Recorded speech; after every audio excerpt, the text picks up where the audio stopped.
Hey guys, welcome back to a new video. I know it's been a while since I uploaded. Obviously I've been doing a lot of things and I'm bettering myself. And that's a progression that I really love right now. As you guys can tell by the title, words of advice for new car enthusiasts. So the reason why I'm making this video is because I want to help new enthusiasts to understand or better understand what it's like to be a car enthusiast, or at least be working on your car and everything like that. So I'm going to provide you guys the outcome of my personal experience and my perspective on things. So number one is be patient on what type of car you really want to get. From my personal experience, I was stuck with the Honda Accord, but I really wanted to get a TLX Type S and then a NSX. Mainly the first one was the NSX. Since I was stuck with the Accord, I was like, you know what? I'm just gonna dump all my money into this Accord, put all the parts and everything in it, and just go ham on it. That's what I thought. Over time, I started realizing that it was a bad idea. And within these years of owning like about 5 cars, from a Honda Accord to Acura TL, Honda Prelude, SC300, and then now the IS250. Just overall, time goes by, I started realizing it's not my type of style anymore. And I really want to go get the car that I really want, which is the TLX Type S that recently came out. So the reason why being patient is very important, because once you get the car of your dreams, what you consider a dream car, work hard to get it, because there's a difference between a need and a want with the car. So obviously a need is like a community car for school and work. So that's gonna help you save a lot of money, so you can invest all that money or save up that money to get the car that you really want. That's what I'm technically kind of doing right now. In order for me to get that TLX Type S, is that I'm not gonna be working on the Lexus whatsoever. I'm not gonna be putting any money into it except for like maintenance and repairs. Yeah, that's fine. It's gonna get me from point A to point B, but I still want to sell it. Over the time, when you work on the car that you don't really like, eventually, a lot of people do eventually come to this point. They will start ending up parting out or just selling the car as it is, just to get rid of it so they could get the car that they really want. And you start realizing, with the amount of money that you guys spend on the car, or a car that you don't really like, you guys could save all that money towards that new car. And then, who knows, like with that amount of money that you saved, could have bought you more parts for that brand new car either way. So take into consideration, be patient. I know it's tempting to actually work on your car because the community around us has modified cars, and you're really itching to get your hands on like parts and make your car look cool or fast or whatnot. But just be strong, stay focused, stay in your lane, and then eventually, by the time you get to that point where you're able to buy that car of your dream, it's gonna pay off. You gotta start realizing from day one to the end of the journey, you start realizing it's gonna pay off. So coming to number 2 is expect a lot of negativity and hate in the car community. Reason why is a lot of people have opinions, and that's normal. Okay, people having opinions and thoughts are normal. Okay, so this is where a lot of people need to consider having thick skin. All right, in the car community, there will be plenty of people going to be start roasting your car or just straight up talking smack about it, because since people have different preferences on how a car should be built. For example, Drew Peacock, he has a YouTube channel, content based on roasting other people's builds. And since he is the type of a person that actually focuses on performance and speed, that's his preference. And the cars, or the type of builds that he really hates the most, is stance. He hates when people makes cars unfunctional, right? Like, he really hates that. And I get it, right? I really get it. That's his preference. I mean, he has every right to say whatever he wants about that car, like, or any car that he hates, right? Like, everybody's entitled to their own opinion, right?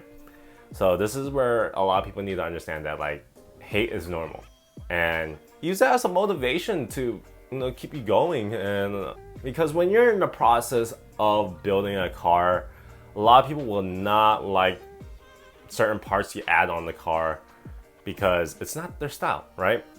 At the end of the day, whose car is it for you to build? It's yours, right?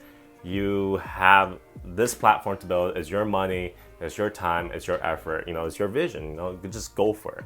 And you can't really let anybody affect how you build a car. If you're actually building a car for the sake of attention, or trying to get people to like you, or just trying to fit in general, you're doing it wrong, man. Like, I can't stress that enough. If you're just really building it for publicity, you're not a car guy. Like, I'm being straight out right there, being like truthful, is that you're not a car guy if you're actually trying to build it for attention. All right, so you build a car for yourself. You really like cars, then go for it. If you just literally try to put yourself out there, nah, that's not you. That's not you. So coming to number 3 is, if you don't have space, tools, or a car to work on, you're more than welcome to ask a friend, a coworker, or your neighbors if you can lend a hand on helping to fix their car or work on their car. You know, and that's one of the best ways, and it's practically free if you think about it, to actually gain experience on how a car functions. So, like, I have people that ask me if they could come to help me install coilovers on my car because they want to learn how to do it. And 9 times out of 10, that first experience that they get from me, they start learning how a car started to slowly function. And over time they started getting their own tools and all that. By the time they get their car, be like, hey, they text me and say, hey, thanks for showing me how to install coilovers. I'm about to install it on my new car. I was like, dude, congrats. If anything, like, if you need help, you're more than welcome to ask me for any questions or assistance. Because people that have experience will teach you the technique or a better technique to actually get it done quicker, because with the stress and the fuck ups that we've done to gain the experience that we need to get the job done under an hour or under 30 minutes, it will reflect on them. So they're gonna learn a lot better, and they're gonna be a lot more happier with what they learned. So coming to number 4. Number 4 is, getting into cars is actually pretty expensive, and this is where I call it the money pit. A lot of people already know this, that actually get involved in cars. After, I would say, like 5 months in, they start realizing how expensive the car is. So, but a lot of people get addicted to it. I mean, I was addicted to it for like a couple of years, and I didn't really mind. But as I got older, I just basically started realizing how much it costs to build a car, especially with the TL. I bought that car for like $3K, put nearly $18,000 to $20,000 into that car, just maintenance, repairs, and modifications alone. That's pretty expensive. With that amount of money, I could put aside and just literally use that as a down payment for a TLX Type S. So like, so much regret. Cars are very expensive because you guys gotta make sure that, or understand that, just getting the car alone requires a lot of process and a lot of paperwork with a lot of money involved. Because not only do you have to buy a car, you guys got to register it, you guys got to insure it, and then make sure the maintenance of the car is up to date.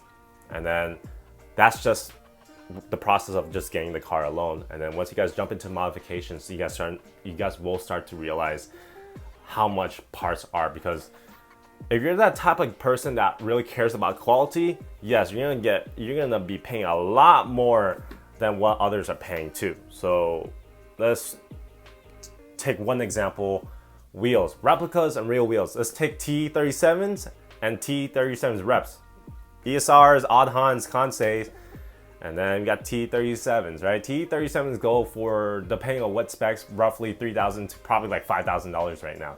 Replicas probably, I would say $300 to probably $1,500 right now. So take into consideration how expensive it is. Do you guys care about quality and the brand? Expensive. You guys don't care about the quality of the wheels or anything like that, then you guys gonna go the cheap route. So, but you guys have a lot of money and you guys don't care about budgeting and everything, go ahead, go for the expensive one. It's pretty expensive, just putting it out there, like, and take into consideration how much money you're gonna have to drop on your car. Like, I can't stress that enough.